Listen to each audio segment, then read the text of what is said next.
4 گھنٹے ہوئے تھے اور صبح کے 5 بجے ہوتے کہ جہاز کے نمبر 2 انجن میں دائیں جانب جو تھا اس نے ایک انیوژل سی ریڈنگ دینا شروع کر دی. اس وقت جہاز سمندر پہ آدھا سفر کر چکا تھا. اب کمپیوٹرز نے ریڈنگ دینی شروع کر دی کہ آئل پریشر زیادہ ہے، پھر کم ہے، آئل کوانٹٹی کم ہے، اور پھر آئل ٹیمپریچر لو ہو گیا. پائلٹس نے یہ کمبینیشن کی وارننگز جو ہیں یہ پہلے کبھی دیکھی نہیں تھی کہ ایک ساتھ یہ 3 ڈفرینٹ وارننگز آ رہی ہوں. عام طور پہ اس طرح کی فلائٹس میں انجن آئل ٹیمپریچر جو ہائی ہوتا ہے، نیچے نہیں ہوتا. پائلٹ نے اپنے کرو سے مینول لیا تاکہ اس طرح کی ریڈنگز کو ڈھونڈ کر مسئلے تک پہنچے، لیکن کچھ نہیں ملا ان کو. اب کینیڈا میں جو ان کا کمپنی آفس تھا اس سے بھی رابطہ کیا گیا. انہیں پتا ہم دیکھ رہے ہیں معاملہ، ہم دوبارہ رابطہ کرتے ہیں. ابھی تک مسافر پرسکون تھے، آرام کر رہے تھے، ان کو نہیں پتا کیا ہو رہا ہے. 30 منٹ بعد کمپیوٹر پہ ایک اور سائن آ گیا.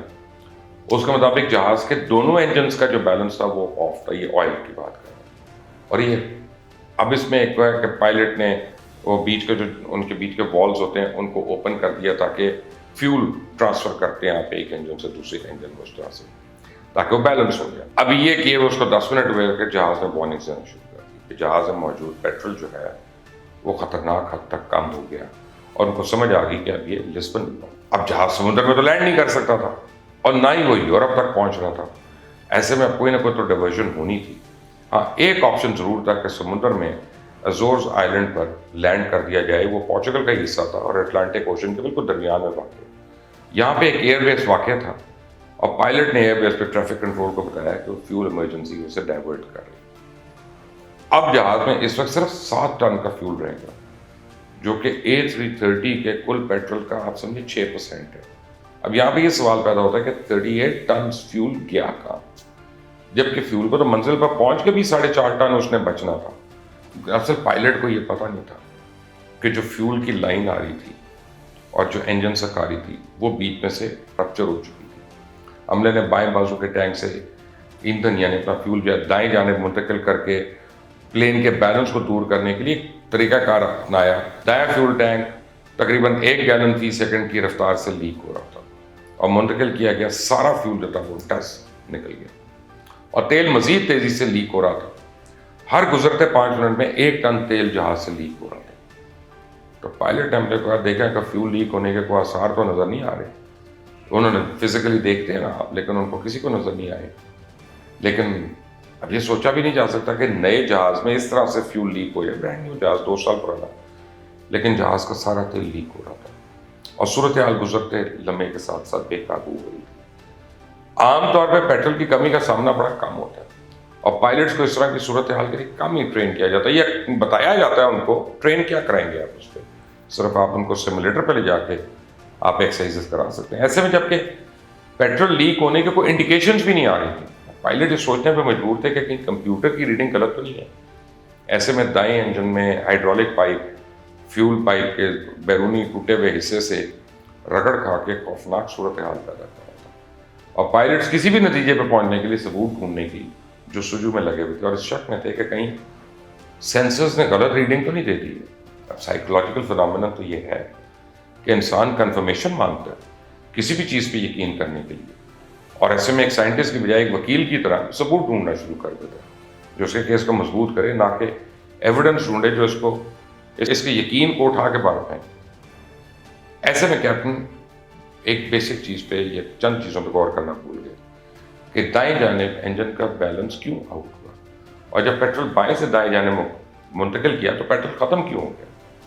کیپٹن جو تھا وہ اپنی کوآرڈینیشن چیک لسٹ مینٹین کرنے اور ٹریفک کنٹرول سے کوآرڈینیشن مصروف تھا. اس کا فرسٹ آفیسر بھی، اور اس بات کے باوجود کہ بائیں ٹینک سے دائیں ٹینک میں فیول منتقل کیا گیا امبیلنس برقرار ہے. جس وقت جہاز میں کئی ٹن فیول ہونا چاہیے تھا اور 4.8 یا 4.9 ٹنز تو اس میں اضافی فیول تھا تو بڑی تیزی سے وہ لیک ہو رہا تھا. ابھی کیپٹن کنفیوژن کا شکار تھے کہ تمام شکوک ایک دم سے دور ہو گئے. تقریباً 6:13 پہ جہاز کے دائیں انجن میں آگ لگ گئی. کیپٹن نے فوراً فل تھرسٹ یعنی باقیہ انجن پہ شفٹ کر دیا یعنی دوسرے پہ اور ڈسینڈ موڈ میں آ گیا. اس نے ڈسینڈ کرنا شروع کر دیا. ایک انجن سے 39,000 فیٹ کی بلندی پہ اس ویٹ کے ساتھ پرواز کرنا ممکن نہیں تھا. تو اب یہاں پہ 650 kg فیول رہ گیا اور وہ ایئرپورٹ سے 240 کلومیٹر دور تھے. ایسے میں کپتان کے لیے زندگی اور موت کا مسئلہ تھا۔ فرسٹ آفیسر نے ایئر ٹریفک کنٹرول کو ایمرجنسی ڈکلیئر کر دی۔ ابھی انجن کو آگ لگے ہوئے 13 منٹ گزرے تھے اور ایئرپورٹ 120 کلومیٹر دور تھا کہ عملے نے بتایا کہ اب دوسرے انجن کو بھی آگ لگ چکی۔ طیارے کے اندر کی صورتحال مزید خراب ہوتی جا رہی تھی۔ لوگوں میں obviously خوف و ہراس پھیل رہا تھا۔ لوگوں کو نہیں پتا تھا کہ اگلے ہی لمحے ان کے ساتھ ہونے کیا والا ہے، کیونکہ جہاز سمندر کے عین بیچ تھا۔ ڈر کے مارے لوگ سہمی ہوں گے۔ عملے نے آگاہ کیا کہ جہاز شاید سمندر میں اترنا پڑے۔ 5 منٹ بعد آکسیجن ماسک مسافروں کے کیبن میں نیچے گر گئے۔ تقریباً 2000 فٹ فی منٹ کی رفتار سے جہاز نیچے آ رہا تھا۔ بڑی فاسٹ ڈسینٹ ہے۔ جب جہاز 30,000 فٹ کی بلندی پر تھا اور عملے نے حساب لگایا کہ ان کے پاس تقریباً اب 12 منٹ باقی ہیں، اس بعد جہاز سمندر میں گر جائے گا۔ خیر مسافر اور خوفزدہ ہوئے تھے کہ جہاز نے سمندر میں گرنا تھا یا رن وے پہ لینڈ کرنا تھا، ابھی کسی کو نہیں پتا تھا۔ شاید کیپٹن کو پتا ہو، اور تو کسی کو نہیں پتا تھا۔ طیارے کی لائٹس بند ہو چکی تھیں۔ اب کپتان کو انسٹرومنٹس کے بغیر لینڈنگ کرنا تقریباً ناممکن لگ رہی تھی۔ ایک ہائیلی سوفسٹیکیٹڈ جہاز اب ایک جائگینٹک ایک بڑے گلائڈر میں تبدیل ہو چکا تھا۔ دونوں انجنز کے بند ہونے کی وجہ سے، جیسے کہ پہلے بتایا کہ بجلی جا چکی تھی، ایسے میں جہاز کے نیچے لگے ہوئے ریم ایئر ٹربائن آٹومیٹکلی کھل گئے، جو کہ جہاز کے نیچے نصب تھے۔ ہوا میں گھومنے کی وجہ سے انہوں نے ایک معمول مقدار میں، یعنی کیونکہ اس کو فرکشن ہو رہی تھی، آ رہی تھی وہ تیز، انہوں نے بجلی کریٹ کرنا شروع کر دی۔ اب اس کی مدد سے کیپٹن کے انسٹرومنٹس کے لیے تو بجلی آ گئی، نہیں اس کی کاکپٹ تھا اس میں تو لائٹ آ گئی، جو کہ اس کو لینڈ کرنے کی ضرورت تھی۔ ایسے میں کیپٹن کے سامنے ایک ہی ٹاسک تھا کہ گلائڈ کر کے جہاز کو ایئرپورٹ کے قریب لے جائیں۔ کپتان نے عملے کو ہدایات دی کہ مسافروں کو پانی میں اتارنے کے لیے تیاری کریں، جو ان کو لائف جیکٹس پہنانی ہے وہ پہنائیں سب کچھ۔ تو مسافروں کے لیے آدھی رات کو سمندر میں یہ اس طرح کی جو ایکسرسائز ہے وہ تو ان کو اپنی موت نظر آ رہی تھی، کیونکہ سمندر میں جہاز کے ٹکراؤ سے اگر کوئی بچ جاتا تو وہ سردی میں سمندر کی لہروں سے شاید نہ بچ پاتا، ہائپوتھرمیا کا شکار ہو جاتا۔ اسے کیپٹن کے سامنے ایئرپورٹ 100 کلومیٹر دور گلائڈ کر کے جانا زندگی اور موت کا مسئلہ بنا تھا، آسان نہیں تھا۔ طیارے کے انجن بند ہونے کی وجہ سے ہائیڈرولک سسٹمز بند ہو گئے۔ پائلٹ کے لیے جہاز کو کنٹرول کرنا مشکل ہو رہا تھا، اور پائلٹ اس سے پہلے چھوٹے جہازوں کو انجن بند کر کے تو گلائڈ کر چکا تھا فرسٹ آفیسر جو تھا، لیکن A330 کو گلائڈ کرنا یہ تو آلموسٹ امپاسبل کام ہے، اور نہ ہی یہ جہاز کو گلائڈنگ کے لیے آئیڈیل سمجھا جاتا ہے۔ تو جس طرح سے کہ کپتان جہاز کو رن وے پہ لے بھی جاتا تو اسے رن وے پہ روکنا بڑا مشکل تھا، کیونکہ ہائیڈرولک سسٹم تو اس کا جو ونگ پریشر ہے وہ کام نہیں کر رہے تھے۔ اب ایئر بیس کے ٹریفک کنٹرول نے رن وے کی لائٹس آن اور آف کرنا شروع کر دی تاکہ دور سے کیپٹن کو نظر آ جائے، لیکن منزل کبھی بڑی دور تھی۔ کیپٹن جہاز کے ڈسینٹ کو اس لحاظ سے مینٹین کر رہا تھا کہ اس کا الٹیٹیوڈ جو ہے مطلوبہ سپیڈ میں کم سے کم نیچے ہو، کیونکہ اگر جہاز زیادہ نیچے آ جاتا تو منزل تک تو گلائڈ نہیں کرتا تھا۔ یہاں پہ ایک اور مشکل آ گئی۔ کیپٹن اگر جہاز کی سپیڈ کو 140 ناٹ سے کم کرتا ہے تو جہاز کے نیچے لگی ٹربائن جو ہے وہ بجلی بنانا بند کر دیتی ہے، اور کیپٹن کے لیے انسٹرومنٹس کے بغیر اندازہ لگانا مشکل ہو جاتا ہے، جبکہ وہ 200 ناٹ کی سپیڈ سے بھی نہیں جا سکتا تھا، کیونکہ لینڈنگ گیئر کا پھر کھلنا ہی ناممکن ہے۔ ایسے میں جہاز کی سپیڈ کو کنٹرول کرنے کا ایک ہی طریقہ تھا کہ جہاز کی ناک کو اوپر نیچے کر کے اس کو اپ اینڈ ڈاؤن کر کے اس کی سپیڈ کو کنٹرول کیا جائے۔ اب کپتان ایئرپورٹ کے قریب تو پہنچ گیا، لیکن پتہ چلا کہ جہاز ابھی اونچا ہے، کیونکہ ایئر بیس سے 8 میل کے فاصلے پہ تھا، اور جہاز کی بلندی اس وقت بھی 13,000 فٹ تھی۔ عام طور پہ اتنے فاصلے پہ جہاز کی بلندی 3,000 فٹ ہوتی ہے۔ ایسے میں طیارے کے کپتان نے فوری طور پہ جہاز کو ایک 360 ڈگری ٹرن دیا، اور فلائٹ 236 رن وے کے اب قریب پہنچ گیا، لیکن ابھی بھی جہاز زیادہ بلندی پہ تھا۔ دوبارہ 360 ٹرن کے لیے مطلوبہ بلندی بھی موجود نہیں تھی۔ اب پائلٹ نے رائٹ لیفٹ جہاز کو ایس ٹرنز دینے شروع کر دیے، اور رن وے پہ ایمرجنسی لینڈنگ کی تیاری مکمل ہو چکی تھی، فائر بریگیڈ پہنچ چکی تھی۔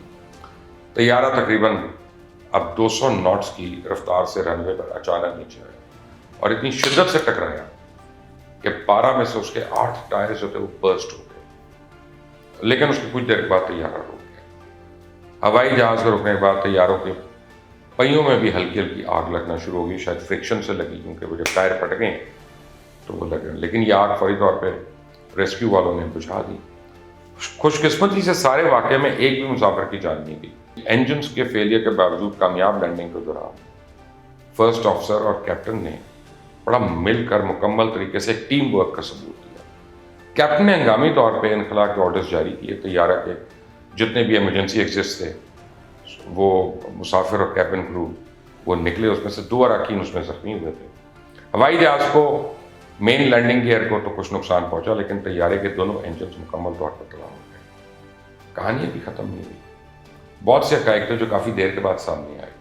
مثال کے طور پہ حادثے کی تحقیقات سے پتہ چلا کہ ہائیڈرولک سسٹم میں ایک غلط پارٹ انسٹال کر دیا، انجن کو ایک اسپیئر انجن سے چینج کر دیا جسے رولز رائس نے ایک پرانے ماڈل سے دیا، اور اس میں ہائیڈرولک پمپ شامل ہی نہیں تھا۔ ایک میکینیکل انجینئر کی خدشات کے باوجود ایئر ٹرانزٹ نے یا ایئر ٹرانسپورٹ والوں نے اس پرزے کی استعمال کی اجازت دے دی، اور اس غفلت کی وجہ سے وہ انجن ہی پھٹ گیا، اور پھر دونوں انجنز کو اپنی آگ کی لپیٹ میں لے گئے۔ ایئر لائن پائلٹس ایسوسی ایشن کی جانب سے کیپٹن رابرٹ کے اس کارنامے کو سویلین پائلٹنگ میں گزشتہ 50 سالوں کا سب سے بڑا کارنامہ قرار دیا گیا۔ کمرشل ہوائی جہاز پر اب تک کے سب سے لمبا گلائڈ کرنے والا 20 سال کے بعد کیپٹن رابرٹ نے خود اعتراف کیا کہ اس واقعے کے بارے میں سب کچھ نہیں بتایا گیا۔ کیپٹن رابرٹ کے مطابق انہوں نے سارے واقعے سے بڑا کچھ سیکھا، اور ان کے مطابق زندگی میں کچھ بھی ممکن ہے اگر آپ بہترین منصوبہ بندی کریں تو عین ممکن ہے آپ بہترین منصوبہ بندی سے بھی بدترین ثابت ہو جائے، لیکن وقت پھر بھی بدل دیتا ہے سب کچھ، اور کبھی کبھی ایسا ہوتا ہے کہ انسان بدترین صورتحال اپنے دماغ میں سوچ کر بیٹھا ہوتا ہے اور اس میں کوئی خیر کی خبر آتی ہے، انسان ہمت ہارنے والا ہوتا ہے، مایوسی چھا جاتی ہے، پھر کوئی ایک ایسی خبر آتی ہے جو انسان کو بالکل تر و تازہ کر دیتی ہے۔ اس سارے واقعے میں یہی ہوا۔ وہ لوگ جو چند لمحے پہلے موت کو اپنی آنکھوں کے سامنے دیکھ رہے تھے، جو زندہ رہنے کی ساری امید کھو بیٹھے تھے، جن کے اندر ڈر اور وسوسوں نے گھر کر لیا تھا، جو ایک دوسرے کو ساتھ بیٹھے ہوئے کو آخری باری زندگی میں خدا حافظ کہہ چکے تھے، جہاز کے زمین پر لینڈ کرتے ہی ان میں امید کی کرن جاگی، اور کچھ ہی وقت میں ان کی زندگی نے ایک ایسا موڑ لیا کسی کو خبر نہیں تھی۔ اس حادثے کو گزرے 24 سال ہونے کو ہیں، لیکن یہ ان میں سے کچھ مسافر جو اس کا بتاتے ہیں ان کے ذہنوں میں ابھی بھی نقش ہے، اور لوگوں کو یہ پیغام دیتا ہے کہ زندگی کس قدر انپریڈکٹیبل چیز ہے، آپ کو نہیں پتا اگلے لمحے کیا ہو جائے، تو ہر وقت اللہ کا شکر کریں اور اللہ سے ہی پناہ مانگیں۔ کوئی پتہ نہیں اگلے سفر کی تیاری بہت جلد کرنی پڑے گی۔ اللہ سب کو اپنی امان میں رکھے۔ اللہ حافظ۔